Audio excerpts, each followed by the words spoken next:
அஸ்ஸலாமு அலைக்கும்.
அஸ்ஸலாமு அலைக்கும் வரஹ்மத்துல்லாஹி வபரகாத்துஹு.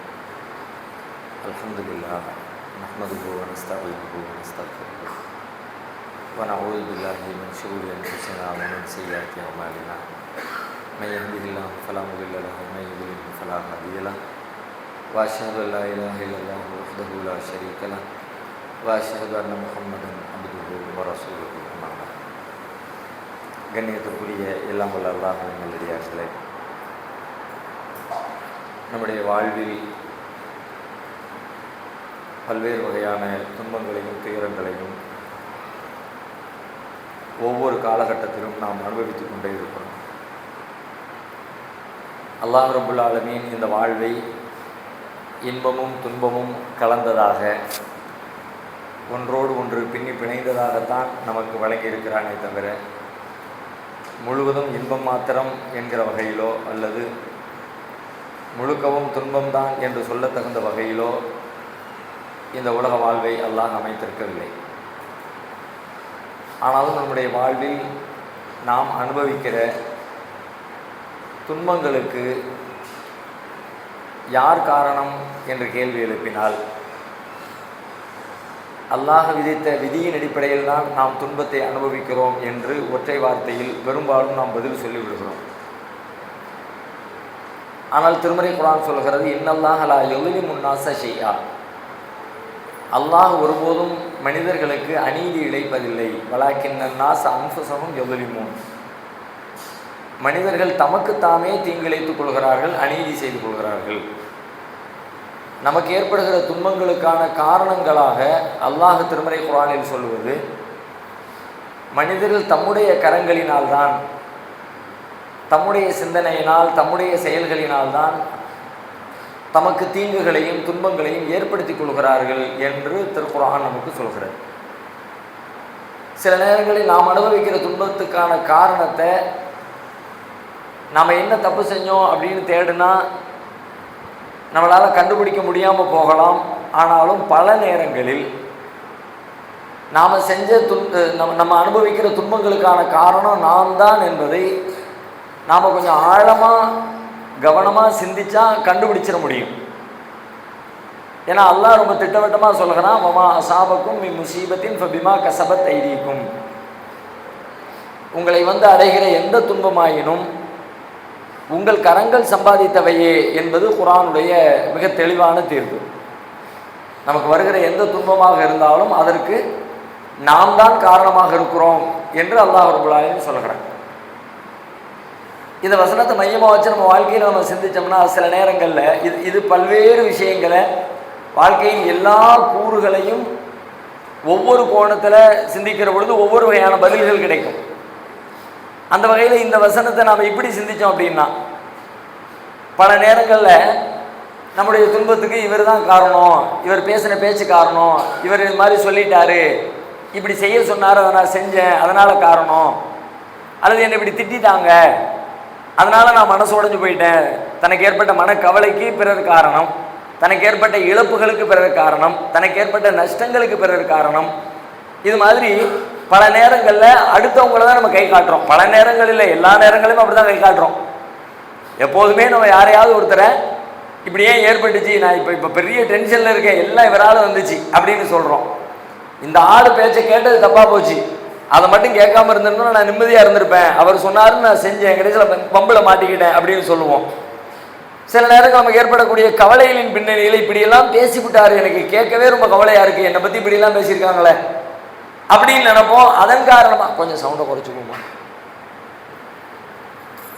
ஜாஸ்தியாக இருக்கு. இப்படி மற்றவங்களை தான் பெரும்பாலும் நாம் கை காட்டிக்கிட்டே இருக்கிறோம். ஆனால் இந்த வசனம் சொல்லுது, நீங்கள் அப்படி கை காட்டாதீங்க, அந்த கை காட்டலின் பின்னணியில் நீங்கள் தான் இருக்கிறீங்க, நீங்கள் யாரை குறை சொல்கிறீங்களோ அவங்க இல்லை உங்கள் துன்பத்துக்கு காரணம், நீங்கள் தான் காரணம் அப்படிங்கிறான். ஒரு சின்ன யோசனை இப்படி நம்ம யோசிச்சு பார்க்கலாம். சில நேரங்களில் சில பேச்சுக்களை சில பேர் பேசிடுறாங்க, நம்மளை பற்றி அவதூறாகவோ தவறுதலாகவோ குறை ஊறியோ அந்த மாதிரி பேசுகிற தருணத்தில் அவங்க பேசுனதுனால நான் கவலைப்பட்டேன், அவங்க பேசுனாங்க உண்மை, அதில் மாற்றுக்கிறது இல்லை, நீங்கள் கவலைப்பட்டீங்க அதுவும் உண்மை. ஆனால் இந்த ரெண்டுக்கு இடையில இன்னொரு உண்மை இருக்கிறது.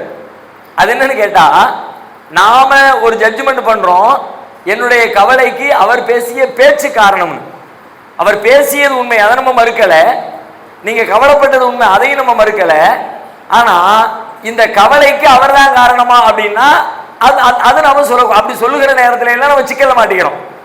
அப்படியெல்லாம் சொல்லும்போது என்ன ஆகுதுன்னு கேட்டால், இந்த பிரச்சனையை யார் தீர்க்க முடியும், அவர் தான் தீர்க்க முடியும், ஏன்னா அவர் தானே காரணம். பிரச்சனைக்கான தீர்வு நம்ம எங்கே தேடணும், நம்மிடத்துல நாம தேடணும்னா நமக்கான பிரச்சனையை தீர்த்து கொள்ளக்கூடிய ஆற்றல் நமக்கு இருக்கிறது. எனக்கு வந்திருக்கிற பிரச்சனையை அவர் தான் தீர்ப்பாரு அப்படின்னு நான் நம்பிட்டோம்னா ஒரு காலத்துல அதுக்கு தீர்வு கிடைக்க போறது இல்லை. ஏன்னா அவர் மாறினா தான் தீர்வு கிடைக்கும். அவர் மாறுவாரா மாற மாட்டார்னு சொல்ல முடியாது. அவருக்கு ஒரு பிரச்சனைனா அவர் மாறுவார், எனக்கு ஒரு பிரச்சனைக்கு அவர் மாறணும்னு என்ன கட்டாயம் இருக்கிறது. நான் சொல்றத சொல்லிட்டேன்பா அப்படிதான் சொல்லுவோம்பான்னு அவர் போய்கிட்டே இருக்கலாம். வலி யாருக்கு, துன்பம் யாருக்கு, எனக்கு தானே. அப்ப எனக்குள்ள துன்பம் மாறணும்னா இந்த துன்பத்துக்கான காரணம் நான் தான் என்று யோசிச்சால், நான் என்ன தப்பு செஞ்சேன் என்று நம்ம யோசிச்சோம்னா அதுக்கான காரணத்தை கண்டுபிடிச்சு அதை நம்ம சரி செஞ்சிருவோம். ஏன்னா துன்பப்பட்டு இருக்கிறோம், நாம சிக்கல்ல இருக்கிறோம், நான் தான் காரணம்னு நினைக்கும் பொழுது காரணத்தை கண்டறிஞ்சு காரணத்தை சரி பண்ணிடுவோம் துன்பத்திலிருந்து வெளியே வர்றதுக்காக. இன்னொருத்தர் காரணம்னு அடுத்தவர் மேல பழி போடும் பொழுது காலத்துக்கு நம்ம உட்கார்ந்துகிட்டே இருப்போம். அவரும் மாற போறது இல்லை, நம்மளும் அவர் மாறணும், அவர் தான் காரணம் சொல்லிக்கிட்டே இருப்போம். நம்முடைய துன்பம் தீர போறதே இல்லை. அப்ப உண்மையில அவர் பேசின பேச்சு உண்மை, நான் கவலைப்பட்டது உண்மை, அந்த கவலைக்கான காரணம் அவர்னு சொல்றது அது மார்க்கே ஏத்துக்கல. கவலைக்கான காரணம் நீ தான். ஏன் கவலைப்படுறது என்பது உங்கையில் இருக்கிற முடிவு. ஒருத்தர் விஷயத்தை பேசுறாரு, அந்த விஷயத்தை கேட்டுக்கொண்டு ஏற்றுக்கொண்டு அதற்காக மகிழ்ச்சியை வெளிப்படுத்துவதோ அதற்காக துன்பத்தை வெளிப்படுத்துவதோ அல்லது ரெண்டுமே செய்யாம எம்டியா அதை விட்டுறதோ எல்லாமே உன் கையில தான் இருக்கிறது. அப்ப நம்ம கையில இருக்கிறது என்ன இருக்கிறது, கவலைப்படுவதும் கவலைப்படாதிருப்பதும் நம் கைகளில் இருக்கிறதே தவிர அவர்களின் கைகளில் இல்லவே இல்லை. இதைத்தான் இந்த வசனம் சொல்கிறது. வமா அசாபக்கும் மின் முசீபத்தின் பிமா கஸபத் ஐதீக்கும். உங்களை அடைகிற எந்த துன்பமாயினும் உங்கள் கரங்கள், நீங்க தான் அதுக்கு காரணம். நீங்க கவலைப்படணும் முடிவெடுக்கிறீங்க, அவர் கையில நீங்க எதுக்கு உங்களுடைய கல்வி உங்களுடைய உள்ளத்தை ஏன் கொடுத்தீங்க, நீங்க இன்னொருத்தர் உங்களுடைய நன்மையோ உங்களுடைய தீமையோ உங்களுடைய மகிழ்ச்சியையோ உங்களுடைய துக்கத்தையோ தீர்மானிக்கிற அளவிற்கு நீங்க ஏன் பலகீனமான ஆட்களா இருக்கிறீங்க? என்னுடைய இன்பம் என்னுடைய துன்பம் என் கையில நீங்க இருக்கணும். பல எஸ்தகிப்பந்தகள் குர்ஆன் சொல்லுகிறது, உறுதியற்றவர்கள் உங்களை பலவீனர்களாக கருத வேண்டாம். உறுதியற்றவர்கள் உங்களை பலவீனர்களாக கருத வேண்டாம். யார் உங்களை ஆட்டி வைக்க முடியும்? யார் உங்களை கவலைக்கு உட்படுத்த முடியும்? நீங்க ரொம்ப சாதாரண ஆள், ரொம்ப பலவீனமான ஆளு, லேசா தூண்டில் போட்டா உங்களை ஏமாத்திரலாம், கொஞ்சம் கோவப்பட்டா உங்களை பணிய வச்சிடலாம், கொஞ்சம் ஆசவார்த்தை காட்டினா தம்பக்கம் இழுத்துடலாம் அப்படின்னு யார் நினைக்கிறாங்களோ அவங்களால தானே வீழ்த்த முடியும். நம்மளை பத்தி இன்னொருத்தர் அப்படி நினைச்சாரு, என்னை பத்தி இன்னொருத்தர் அப்படி நினைச்சாருன்னா அவர் எனக்கு தூண்டில் போடுவார், ஒன்னு ஆசவார்த்தை காட்டுவாரு, அல்லது என்னை எச்சரிக்கை பண்ணுவாரு, எனக்கு பயம் காட்டுவாரு, ஏதாவது ஒண்ணு சொல்லி இப்படி எல்லாம் செஞ்சோம்னா இவரை ஈழ்த்திடலாம்.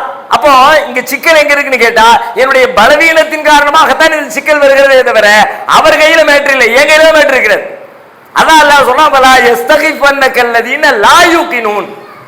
உறுதியற்றவர்கள் உன்னைய பலகீனமா நினைக்கிற மாதிரி நீ இருக்காத. அவனை எல்லாம் என்ன செஞ்சாலும் நடக்கும், அவன் முடிவெடுக்கிறத எடுப்பான். நம்ம சொன்னதுக்காக வேண்டியெல்லாம் அவன் தன்னை மாற்றிக்கொள்ள மாட்டான் என்கிற அளவிற்கு ஒரு காரியத்தின் மீது முடிவெடுப்பதும் அந்த முடிவிலே உறுதியாக இருப்பதும் நாம் தான் என்கிற தெளிவு நமக்கு இருக்க வேண்டும். இதுல இன்னும் ஒருபடி தெளிவா சொல்றதா இருந்தா, சாதாரண சில பேர் சில காரியங்களுக்கு கூப்பிடுறாங்க, இதை செய்யுங்கன்னு கேட்கிறாங்க, நமக்கு அதை செய்யறது விருப்பமே இல்லை, ஆனாலும் என்ன பண்றது அப்படின்னு முகத்தாட்சணைக்காக, ஒரு பிரியத்திற்காக, ஒரு நட்புக்காக, வேற வழி இல்லாம உள்ளுக்குள்ள வெறுப்பையும் கோபத்தையும் வச்சுக்கிட்டு இப்படி எல்லாம் செய்ய சொன்னாங்க, என்னையா பண்றது அப்படின்றதுக்காண்டி நீங்க செய்றீங்க. செஞ்சு விட்டு அந்த கோபம் உள்ளுக்குள்ள அப்படியே கொந்தளிச்சுக்கிட்டே இருக்கு, இப்படி நம்மளை செய்ய வச்சுட்டானே, நமக்கு பிடிக்கவே இல்லையே, நம்ம நேரம் பூரா வீணா போச்சே, நம்ம இந்த வேலையை பார்த்துருப்போம், இந்த நேரத்துல அங்க கூப்பிட்டு நம்ம வேலை பூரா கெட்டு போச்சா, உள்ளுக்குள்ள நீங்க குமைகிறீங்க. இப்ப நீங்க என்ன செஞ்சிருக்கலாம்? அவர்கள் அழைக்கிறார்கள், அவர்களுடைய தேவைக்கு, அவர்களுடைய உதவிக்கு, அவர்களுடைய வேலைக்கு உங்களை அவங்க கூப்பிடுறாங்க. நம்ம என்ன செய்யலாம்? நம்ம கையில ரெண்டு சாய்ஸ் இருக்கிறது, நம்ம கையில ரெண்டு வாய்ப்பு இருக்கிறது. ஒன்று அந்த அழைப்பை ஏற்பது, இன்னொன்று அந்த அழைப்பை மறுப்பது. அழைப்பை ஏற்பது மறுப்பது இந்த ரெண்டையும் செய்யறது யாரு? அவரா நம்மளா? கூப்பிட்டது அவரு, ஆனா ஏற்கிறதோ மறுக்கிறதோ என் கையில தானே இருக்குது. நான் ஏற்றுக்கொண்டால் மன திருப்தியோடு ஏற்பதாக இருந்தால் எனக்கு ஏற்றுக்கொள்ளுங்கள், மன திருப்தி இல்லை அப்படின்னா ஏற்க முடியாதுன்னு மறுத்து நில்லுங்க. வேற வழி இல்லாம நான் ஏத்துக்கிறேன் ஏத்துக்கிட்டு கடைசியில நீங்களே துன்பப்பட்டுக்கிட்டு புலம்பிக்கிட்டு இப்படி ஆயிடுச்சு அப்படி ஆயிடுச்சு, எதுக்கு இந்த புலம்புவான? நீங்க தெளிவா இதை நம்ம செஞ்சோம்னா நமக்கு பிரச்சனை, இது வேலையை நம்ம செய்யக்கூடாது, நம்ம வேலை கெட்டு போயிடும், அதனால இந்த நேரத்தில் நாம செய்ய வேண்டிய முதன்மை காரியம் இதுதான், எனவே உங்களுடைய அழைப்பை ஏற்க முடியாது என்று திட்டவட்டமாக மறுக்க வேண்டிய இடத்திலே மறுக்காமல் போனால் துன்பத்துக்கு நீங்க தான் காரணம். இப்ப நீங்க செஞ்சு விட்டு அவரை குறை சொல்லுவீங்க, அவரு கூப்பிட்டாருங்க, என் வேலையே கெட்டு போச்சுங்க, அவர் பேசிக்கிட்டு இருந்தாருங்க, அதனால இது பாழா போச்சுங்க. ஒருபடி இன்னும் ரொம்ப அழுத்தமா சொல்றதா இருந்தா, இஸ்லாமிய நம்பிக்கையில ஷைத்தானை பற்றியான நம்பிக்கை ரொம்ப தெளிவா குர்ஆன் சொல்லுதுல, லா தத்தபிஉ குதுவாத்தி ஷைத்தான், ஷைத்தானின் அடிச்சுவடுகளை பின்பற்றாதீர்கள், ஃபஇன்னஹு லக்கும் அதுவும் முபீன், அவன் உங்களுக்கு தெளிவான விரோதியாக இருக்கிறான், பகிரங்கமான விரோதி. ஃபத்தகிதுஹு அதுவா, அவனை நீங்கள் எதிரியாகவே எடுத்துக்கொள்ளுங்கள். குர்ஆன் சொல்லுது, இன்னஹு லக்கும் அதுவும், அவன் உங்களுக்கு எதிரி. ஃபத்தகிது எதிரின்னு சொல்லிட்டாலே போதும் தான். ஆனா நாம இந்த எதிரி விஷயத்துல தப்பு செய்யற காரணத்தினால அல்லாஹ் நமக்கு கூடுதலா சொல்றான், எதிரின்னு சொன்னதோடு நிப்பாட்டாம ஃபத்தகிதுஹு அதுவா, அவனை நீங்கள் எதிரியாகவே எடுத்துக்கொள்ளுங்கள். அது எதுக்கு? எதிரின்னு சொன்னாலும் அவனை ஃப்ரெண்ட்ஷிப் வச்சுக்கிட்டே நம்ம இருப்போம், நம்ம கூட இருக்காமல, நமக்கு பல விஷயத்தை ஆசை வார்த்தை காட்டுறாமல, அப்படி சொல்றா இப்படி சொல்றாம்ல, அதனால எதிரியை எதிரியா வைக்காம நண்பனாக்குகிற வேலையை ஆதமுடைய மக்கள் செய்வார்கள் என்கிற காரணத்தினால் அல்லாஹ் அடுத்து சொல்றான், இன்னஹு லக்கும் அதுவும், அவன் உங்களுக்கு பகிரங்க எதிரி, ஃபத்தகிதுஹு அதுவா, அவனை நீங்கள் எதிரியாகவே எடுத்துக்கொள்ளுங்க. அவன் பல நேரங்களுக்கு ஆசை வார்த்தை காட்டும், அவன் சொல்றதை நம்பிடாதீங்க, அதுக்கு எதிராக செயல்படுங்க. அல்லாஹ் ரசூலுக்கு மாற்றமாக ஒரு ஆசை உங்களுடைய உள்ளத்துல தோன்றுச்சுன்னா இதை நான் செய்ய மாட்டேன்னு முடிவெடுங்க. ஏன்னா உள்ளுக்குள்ள இருக்கிற எதிரி உங்களுக்கு தெரியாம உங்களை இன்ஃப்ளூயன்ஸ் பண்றான். இவ்வளவு எச்சரிக்கை பண்ணிட்டா, இது மாதிரி எக்கச்சக்கமா குர்ஆன் நெடுகிலும் அல்லாஹ் எச்சரிக்கை பண்ணியிருக்கலாம். ஆனா அவன் சொல்லுகிற பேச்சு, இவ்வளவு சொன்னதுக்கு பிறகும் அவன் சொன்ன பேச்சை கேட்டு பல தவறுகளை செஞ்சு பல தீமைகளுக்கு ஆளாகி பல துன்பங்களை தலையில சுமந்துகிட்டு அல்லாஹ்வுடைய கோபத்துக்கு ஆளாகி நாளை மறுமையில மஹ்ஷர் பெருவெளியில் நம்ம எல்லாரும் வந்து நிற்போம். இப்போ அவன் வருவான். அல்லாஹ் சொல்றான், வகால ஷைத்தான் லம்மா குலியல் அம்ரு. ஷைத்தான் வருவான். எப்போ வருவான்? லம்மா குலியல் அம்ரு, தீர்ப்பு வழங்கப்பட்ட உடனே வருவான். தீர்ப்பு வழங்கின உடனே பாஸ் ஆனவங்க அந்த பக்கம் போக போறது இல்லை. யாருக்கெல்லாம் சொர்க்கம்னு சொல்லப்பட்டுச்சோ அவங்களுக்கு அவன் போகல.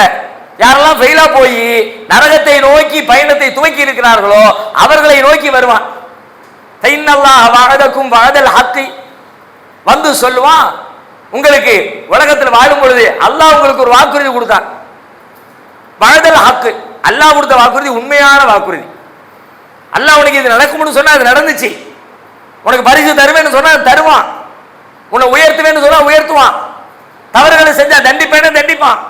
அல்லாஹ்வுடைய வாக்குறுதியில எந்த மாற்றமும் இல்லை. அல்லாஹ் உங்களுக்கு உண்மையானதையே வாக்குறுதி அளித்தான்.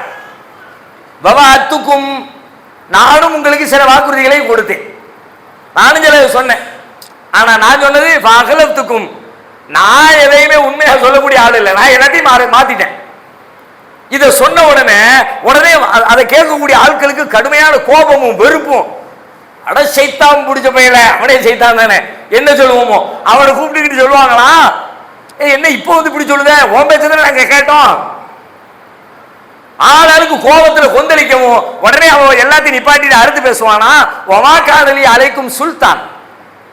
எப்ப உங்க மேல எனக்கு எந்த அதிகாரமும் இருக்கலையே, என்னைய பட்டி வந்துட்டுறிய, நான் சொன்னேன் அப்படின்னா இல்ல அந்த அவுத்துக்கும் வாங்க கூப்பிட்டு பின்னாடி வந்தது ஓந்தப்பா. எப்ப சொல்லுவானா? மறுமையில சொல்லுவானா, இல்ல அந்த அவுத்துக்கும் உங்களை அழைத்ததை தவிர செய்யன்னு சொன்னேன், வான்னு சொன்னேன், அதை தவிர உனக்கு என் மேல உன் மேல எனக்கு என்ன இருந்துச்சு அதிகாரம்? கூட்ட உடனே நீ எதுக்கு வந்த? திரும்பவும் மக்கள் வருவாங்க. உடனே அடுத்து சொல்லலாம், ஃபலா தலூமுனி, என்ன திட்டாதீங்க, ஒலூமு அன்ஃபுஸக்கும், உங்களை நீங்களே திட்டிக்கிங்க. மா அன பிமுஸ்ரிஹிக்கும் வமா அன்தும் பிமுஸ்ரிஹிய, நான் உங்களை காப்பாற்ற முடியாது, நீங்களும் என்னைய காப்பாற்ற முடியாது. இன்னி அஷ்ரக்துமூனி, ஆனாலும் ஒன்று சொல்றேன், நீங்க உலகத்தில் வாழும் பொழுது என்னை அல்லாஹ்வுக்கு இணையாக்குனீங்கல்ல, அல்லாஹ் சொல்றது கேட்கிறதா சைத்தான் சொல்றது கேட்கிறாங்க கேள்வி வரும்பொழுது என்னை அல்லாஹ்வுக்கு நிகரா நீங்க ஆக்குனீங்கல்ல, அதை நான் மறுத்து விடுகிறேன் என்று நாளை மறுமையிலே சைத்தான் வந்து சொல்லுவான் என அல்லாஹ் குர்ஆன்ல சொல்றான். இப்ப இங்க நல்ல கவனிங்க, சைத்தான் நம்ம இடத்துல செஞ்ச வேலை என்ன? வானு கூட்டான், போறதும் போகாம இருக்கிறது உங்க கையில தானே இருக்கு. நீ எப்படி பார்க்கணும்? வர மாட்டேன், செய்ய மாட்டேன், முடியாது அப்படின்னு எதிர்த்து நிக்கிறவனா இருக்கணும்ல, மறுப்பு சொல்லணும்ல. அவங்க விரும்பினாங்க, அவங்க நட்பு கெட்டு போயிடும் அப்படின்னு உலகத்துல பல பேர் அப்படியே நம்ம வாழ்க்கைக்கு முடிஞ்சது பாருங்க. சைத்தானுக்கு சொல்லப்பட்ட விஷயம், அவன் வெளியே நமக்கு ஒரு பாடத்தால கத்து தர்றான். உலகத்துல நீ பல நேரத்தில் துன்பப்படுவ, அவன் சொல்லுவான், செய்யறதும் செய்யாம இருக்கிறது உங்க கையில தானே. செஞ்சு புட்டு எதுக்கு புலம்புற? ஒண்ணு செய்யறதுனா மன திருப்தியோடு எடுத்து செஞ்சு சந்தோஷமா ஒருத்தருக்கு செஞ்சேன், உதவி செஞ்சேன், எனக்கு சில துன்பங்கள் வந்தாலும் அதுக்கு நிறைய நன்மைகள் இருக்குது, அதனால நான் அதை திருப்தியா செஞ்சோம்னு ஒண்ணு திருப்தியா செய்ய வேண்டியதை செஞ்சு விட்டு கடைசியில இதை செஞ்சதுனால ஏன் வேலை கட்டு போச்சு, அது கட்டு போச்சு, இது கட்டு போச்சு, இந்த பிரச்சனைக்கு இதுதான் காரணம், இவர் சொன்னதை கேட்டதுனால தான் எல்லா சிக்கலும், எதுக்கு புலம்புற? அவன் நமக்கு எது இயலாதோ, எது முடியாதோ, எது செய்யக்கூடாதோ அது மாதிரியான கோரிக்கைகள் பிறரிடமிருந்து வருகிற பொழுது அதை கண்ணியமான முறையில், மரியாதையான முறையில் தவிர்க்கிற, தடுக்கிற, மறுக்கிற ஒரு ஒரு ஒரு மன உறுதி நமக்கு தேவை. அப்படி மன உறுதி வந்துச்சுன்னா அதுவே பல நேரங்களில் பல சிக்கல்களில் இருந்து, பல துன்பங்களில் இருந்து நம்ம காப்பாற்றும். சரிங்க செஞ்சிடறேன்னு சொல்ல வேண்டியது. பல நேரத்தில் சிக்கல் தலையை எப்படி தூக்கி போடுவோம், அப்படியே செஞ்சிருவோம். செய்ய முடியாதுங்க, உனக்கு தான் முடியாது, பிறகு செஞ்சிருவோம். இல்ல அது எப்படி மூஞ்சல் அடிச்ச மாதிரி சொல்றது? பெரியவங்க ஆச்சே, அதை விட நீ செய்யாம இருப்பிய, அது பெரிஞ்சுக்கல, தப்பு தப்பா செய்தி, அதை விட பெரிஞ்சுக்கல, செய்யறேன்னு சொல்லிவிட்டு அறவுரையா செய்தி, அது இன்னும் பெரிய உனக்கு கெட்ட பேரை ஏற்படுத்துமே. அப்போ நமக்கு எது இயலாதோ அல்லது செய்யக்கூடாதோ, செய்ய வேண்டாம் என்று நினைக்கிறோமோ அந்த மாதிரியான காரியங்களை வேண்டாம் என்று மறுப்பது மார்க்க அடிப்படையில் அது ஒரு நல்ல பண்பு தான். ஆனால் சிறு வயசுல இருந்து நமக்கு நம்ம இடத்துல சில முரண்பாடுகள் முட்டிக்கிட்டே இருக்கும். எதை மறுக்கிறது, எதை மறுக்க கூடாது, எதை ஏற்பது, எதை மறுப்பது அப்படிங்கிற விஷயத்துல ஒரு தெளிவின்மையின் காரணமாக பல நேரங்களில் நமக்கு நாமே சிக்கலை ஏற்படுத்திக் கொள்கிறோம். நபிகளா இடத்துல வந்து கேட்டாங்க, அட்ஜஸ்ட்மெண்ட் பண்ணிக்குவோமே, அது நேரடியாக மார்க்கத்துக்கு அல்லாஹ்வுடைய வணக்கத்துக்கு சொல்லப்பட்டது. ஆனால் அது மட்டுமே அந்த பாடத்தை மட்டுமே எடுக்கணும்னு அவசியம் இல்லை. வாழ்க்கையில் வேறு எந்த இடத்துக்கு பொருந்தினாலும் அதையும் சேர்த்து எடுத்துக்கும். என்ன கேட்டாங்க, ஒரு வருஷம் அல்லாஹ்வை வணங்குவோம் முழுசா, ஒரு வருஷம் நம்ம தெய்வங்களை வணங்குவோம், எல்லாத்தையும் மிக்ஸ் பண்ணி வணங்கிக்குவோம், எதுக்கு வம்பு? எல்லாரும் உங்க கடவுளும் கடவுள் தான், நம்ம கடவுளும் கடவுள் தான், எல்லா கடவுளும் கடவுள் தான் அப்படின்னு ஒரு டிமாண்ட் வச்சாங்க. இப்ப அல்லாஹ் என்ன சொன்னான், நபியே சொல்லுங்கள், யா அய்யுஹல் காஃபிரூன் லா அஅபுது மா தஅபுது வலா அன்தும் ஆபிதுன மா அஅபுது. நான் வணங்குபவர் நீங்கள் வணங்குபவற்றை நான் வணங்க மாட்டேன், நான் வணங்குகிற ஒரே இறைவனை உங்களால் வணங்கவும் முடியாது. இதையும் அதையும் வணங்குறது எப்படிப்பா? ஓ அல்லாஹ் வணங்குறவனா இருப்பான், அல்லாஹ் மட்டும் எவன் வணங்கினாலும் அவன் அல்லாஹ் வணங்கினவன். அல்லாஹ்வை வணங்கிக்கிட்டேன் மற்ற தெய்வங்களை வணங்கிக்கிட்டேன் என்று சொல்கிறவன் அல்லாஹ்வை வணங்கியவன் அல்ல என்று நபியை நீங்கள் சொல்லிவிடுங்கள். இது நேரடியாக ஏகத்துவத்தை தான் பேசுகிறது, இறை வணக்கத்தை பற்றி தான் பேசுகிறது. இறை வணக்கத்தை பற்றி பேசுகிற அந்த செய்தியிலே நம்முடைய வாழ்வியலுக்கான பாடம் இருக்கிறது. நாம் செய்ய வேண்டியது எது, செய்ய தகாதது எது என்கிற தெளிவு நமக்கு கிடைத்து விட்டால் யாரு கூப்பிட்டாலும் என்னத்தை தர்றேன்னு சொன்னாலும் நம்ம ஸ்டாண்ட் என்ன, முடியாதுன்னா முடியாது, இயலாதுன்னா இயலாது, தப்புனா தப்பு என்கிற அளவிற்கு துணிந்து சொல்கிற ஒரு மன உறுதியை பெற்றுக்கொள்ள வேண்டும். அவ்வாறு சொல்லுகிற பொழுது சொல்லுகிற நேரத்தில் கொஞ்சம் சங்கடம் வருவதை போல தோன்றினாலும் கூட நீண்ட கால உறவுக்கு அதுதான் பயன் தரும். அந்த நேரத்தில் கொஞ்சம் இதா இருக்கும், என்னப்பா உன்னை நம்பி வந்த நீ செய்வேன்னு செய்ய மாட்டேன்ட்டிய வருத்தத்தோடு போவாரு. அந்த நிமிஷம் வருத்தம் அடுத்த அரை மணி நேரத்தில் முடிஞ்சு போயிடும். ஆனா செய்யறேன்னு சொல்லிட்டு செய்ய முடியாம தப்பானதை அதையெல்லாம் செய்ய நினைச்சா அது இன்னும் பெரிய சிக்கலுக்குள்ள நம்மை கொண்டு தள்ளிவிடும் என்கிற ஒரு வாழ்வியல் பாடத்தை ஷைத்தானின் வழியாகவும் கொல் யா அய்யுஹல் காஃபிரூன் என்கிற அந்த அத்தியாயத்தின் வழியாகவும் அல்லாஹ் ரப்பல் ஆலமீன் கற்றுத் தருகிறான். அதை கடைபிடிக்கிற நன்மக்களாக அல்லாஹ் நம்மை ஆக்கி அருள்வான்.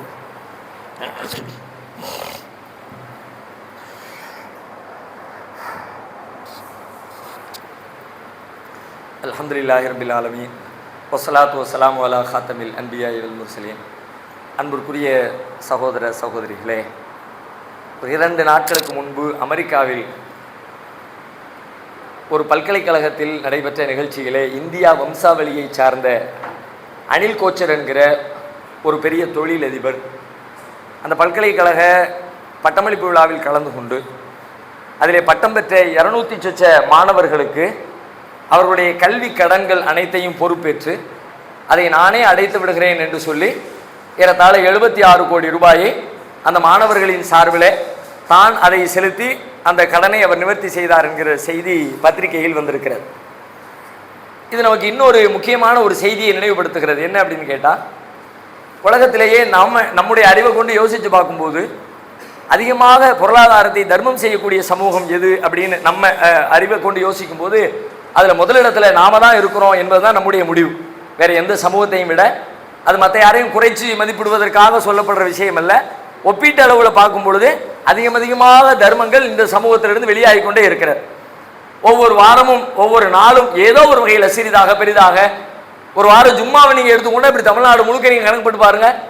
இப்படி ஒரு ஒட்டுமொத்தமாக ஒவ்வொரு வாரமும் அப்படியே மொத்த நாடு முழுக்க, இந்தியா முழுக்க, உலகம் முழுக்க செய்யப்படுகிற தர்மங்களை யோசிச்சு பார்த்தா ஒரு கணக்கில் அடங்காத ஒரு பெரும் தொகை இந்த சமூகத்தின் சார்பிலே அன்றாடம் என்ன நமக்கு மார்க்க ரீதியாகவே போதிக்கப்பட்ட காரணத்தினால இந்த தர்மங்கள் நிகழ்ந்து கொண்டே இருக்கிறது. அதிகமாக தர்மம் செய்கிறோம். ஆனா இந்த தர்மங்கள் எந்த அளவிற்கு இருக்கிறது, எந்த நிலையில் இருக்கிறது அப்படின்னு யோசிச்சு பார்த்தா பெரும்பான்மையாக 99.9% ரொம்ப மைக்ரோ லெவல்ல, ரொம்ப குறைந்தபட்ச பொருளாதாரம்.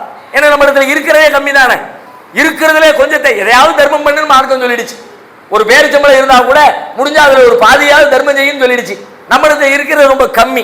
அதனால என்ன பண்றோம், மீண்டும் மீண்டும் பயான்கள்ல ஆளுங்கள் உரைகள்ல தர்மம் செய்யுங்கன்னு சொல்லப்படுகிறது. நம்ம லெவலுக்கு நம்ம ஏதோ ஒன்று செஞ்சுக்கிட்டு இருக்கோம். 2 ரூபாயோ 5 ரூபாயோ 10 ரூபாயோ 50 ரூபாயோ 100 ரூபாயோ 1000மோ, சில நேரங்களில் மிகச்சிலர் லட்சங்களோ, இன்னும் விரல் விட்டு எண்ணுகிற அளவிற்கு மக்களை தேடி பார்த்தால் அவர்கள் கோடிகளிலோ 1 கோடி 2 கோடி என்று தர்மம் செய்யக்கூடிய ஆட்களா மொத்த இந்தியாவிலே ரொம்ப எண்ணிக்கையில கம்மியான மைனாரிட்டியான ஆட்களா தான் இருப்பாங்க. ஆனால் மற்றவர்களுடைய தர்மத்தோடு ஒப்பிடுகிற அவர்கள் சமூக அடிப்படையில் பார்க்கும்போது ரொம்ப கம்மியான ஆட்கள் தான் தர்மம் செய்யறாங்க, இது மாதிரி மக்களுக்கு கொடுக்கிறாங்க. ஆனா அதனுடைய அளவை பார்த்தால் மில்லியன் பில்லியன் கணக்கில் மொத்தமாக செய்யக்கூடிய கெப்பாசிட்டி உடையவர்களாக அவர்கள் இருக்கிறார்கள். இது நமக்கு சொல்லக்கூடிய செய்தி என்ன, நாம நம்முடைய குழந்தைகளை, நம்முடைய பிள்ளைகளை நாம உருவாக்குகிற பொழுது அவர்கள் ஒரு குறிப்பிட்ட பருவம் வந்து அவங்க தொழில், போக்குவரத்து அப்படி எல்லாம் வர்ற நேரத்தில் பெரும்பாலும் சொல்லியோ சொல்லாமலோ இயல்பா என்ன மனநிலையில நம்ம உருவாக்குறோம் அப்படின்னா, நீ நல்லா சம்பாதிச்சு உன்னை பார்க்கணும், அத்தா அம்மாவை பார்த்துக்கணும், குடும்பத்துக்கு நல்ல முறையில் செலவழிச்சு குடும்பத்தை நல்லா பார்த்துக்கணும்பா. அது போக ஏதாவது மிச்சம் இருந்தால் அக்கம் பக்கத்தில் உதவி செஞ்சுக்கணும். நாம இயல்பாகவே எப்படி வர்றோம்னு கேட்டா, எனக்கு என்ன தேவை, என் குடும்பத்துக்கு என்ன தேவை, எங்க அத்தா அம்மாவை பார்த்துக்கிறதுக்கு என்ன தேவை, அதிகபட்சமா என் அக்கா தங்கச்சிமார்களுக்கு ஏதாவது உதவி செய்வதற்கு அந்த லெவல் தான் என்னுடைய பொருளாதார லிமிட்டே இருக்கிறது. இத பொருளாதாரம் சம்பாதிக்கணும் அப்படிங்கிற யோசனை வரும் பொழுது கை நிறைய சம்பாதிக்கணும். எவ்வளவு கை நிறைய? அதிகபட்சமா மாசம் 1 லட்சம் ரூபாய் சம்பாதிச்சுன்னா கை நிறைய சம்பாதிக்கணும். நல்ல ஜாம் ஜாம்னு இருக்கிற, சொந்தமா வீடு கட்டிட்டான், 35 வயசு 40 வயசுல சொந்தமா வீடு கட்டிட்டாரு, அம்மா அத்தா அம்மாவை அப்படி பாத்துக்கிறாரு, அத்தாவுக்கு தனி ரூம், அம்மாவுக்கு தனி ரூம், ஏசி போட்டு கொடுத்துட்டாரு, அவங்க அக்கா பிள்ளைங்க அவர் தான் படிக்க வைக்கிறாரு. இந்த லெவல்ல இருந்தாலே பெருசு அப்படிங்கிற ஒரு மனநிலை இருக்கிறது. ஆனா நாம இது பெருசே இல்லை. இது எல்லாத்தையும் மொத்த தர்மத்தையும் சேர்த்து பார்த்தா குவான்டிட்டி எவ்வளவு இருக்கிறதுன்னு பார்த்தா மொத்தத்தில் மைனாரிட்டியா தான் இருக்கும். சமூக மாற்றத்திற்காக, பெரும் புரட்சிகளுக்காக நாம செலவிடக்கூடிய தொகை அப்படின்னு மொத்தமா கால்குலேட் பண்ணி பார்க்கும்போது ரொம்ப ரொம்ப கம்மியா இருக்கிறது. அதனுடைய பின்னணி என்ன? கம்மியா இருக்கிறதே கம்மி தான், அதனால கம்மியா இருக்கு. வரதே கம்மி தானே. மொத்தத்தில் என் குடும்பத்துக்கே அவ்வளவு என் கையில இருக்கிறதே சில லட்சங்கள் தான் அப்படின்னா என்னால எவ்வளவு தர்மம் செய்ய முடியும்? சில ஆயிரங்கள் தான் தர்மம் செய்ய முடியும். சில ஆயிரங்கள் தான் கையில் இருக்குன்னா சில 100 தான் தர்மம் செய்ய முடியும். நம்முடைய தேவை இருக்கு, குடும்பத்தின் தேவை இருக்கு, பெற்றோரின் தேவை இருக்கிறது, அதையெல்லாம் யோசித்து தான் செய்வோம். இப்ப நாம சமூகத்தை புரட்டி போடுகிற அளவிற்கு, சமூக தேவைகளை பூர்த்தி செய்கிற அளவிற்கு செல்வத்தில் வளம் பெற்றவர்களாக மாறினால் 50 கோடி 100 கோடி 500 கோடின்னு சில பேர் பார்க்கிறோம்ல, அதுபோல தர்மம் செய்யக்கூடிய அளவிற்கு, சமூகத்தை புனரமைக்கிற அளவிற்கு பொருளாதார வல்லமை பெற்றவர்களாக நம்ம சமுதாயம் மாறணும்னா நாம பேராசைங்கிற பேர் அப்படியெல்லாம் நினைச்சிடாம நம்ம குழந்தைகளுக்கான பொருளாதார இலக்குகளை நல்ல உயர்வா வைக்கணும். நீ நிறைய சம்பாதிக்கணும், நீ 10,000 பேருக்கு வேலை கொடுக்கணும், ஒரு கிராமத்தை நீ தத்தெடுத்துக்கணும், உலகத்துல உன் வழியாக இவ்வளவு பெரிய மாற்றங்கள் நடக்கணும் என்பது சிறு வயசுல இருந்தே குழந்தைகளை நம்ம சமூகத்தில் இப்படி பேசுற பழக்கமே கிடையாது. அப்படியே பேசினாலும் சிரிப்போம், கேள்வி பண்ணுவோம், பார்த்து பாரு சோத்துக்கே வழி இல்லை, அடுத்த மாசம் வீட்டுக்கு வாடகை கொடுக்கறதுக்கு வழி இல்லாம உட்காந்துக்கிட்டு வக்கு இல்லாம இப்ப இவங்க 10,000 கோடி சம்பாதிப்பாக்கலாம், 5,000 கோடி சம்பாதிப்பாக்கலாம். அதையெல்லாம் கற்பனையாக கேலியாக கடந்து செல்கிறோம். ஆனால் அதுதான் உளவியல், அதுதான் மனதிலே தாக்கம் செலுத்தும். சிறு வயதிலே அவர்களுடைய மனதில் எதை நாம் ஆழமாக பதிய வைக்கிறோமோ அதுதான். எதை அடையணும்ன்றதுக்காக வேண்டி அவன் உழைக்க ஆரம்பிக்கிறானோ அதை அவன் அடைவான். இன்னமல் அகமால் பின்னியாத்துல என்ன அர்த்தம்? இன்னமல் அகமால் பின்னியாத்து அதித நிறைய சொல்றோம். உங்களுடைய எண்ணங்களின் படிதான் செயல்கள் அமையும். எவ்வளவு பெரிய இலக்கை தூரமா வச்சனா உன்னுடைய வேலைகள் எல்லாம் அந்த இலக்கை அடைவதற்கு என்ன வேணுமோ அதை நீ செய்வ. அந்த மாதிரி எண்ணத்தை வைக்காம ஒரு வீடு கட்டினா போதும், 2 கடை இருந்தா போதும், 3 பிரான்ச் இருந்தா போதும், ஒரு 10 பேரை வச்சுக்கிட்டு நாம ஒரு 2 கோடி ரூபாய் சம்பாதிச்சா போதும்னு நினைச்சா உன்னுடைய செயல் அதற்கு தகுந்த மாதிரி தான் இருக்கும். அவை இலக்குகளை தூரமா வச்சா பொருளாதார தேவை என்பது பொருளாதாரத்தின் வழியாக அவ்வளவு பெரிய நன்மைகள் செய்ய முடியும், பொருளாதாரத்தின் வழியாக சமூக மாற்றத்தை உண்டாக்க முடியும்.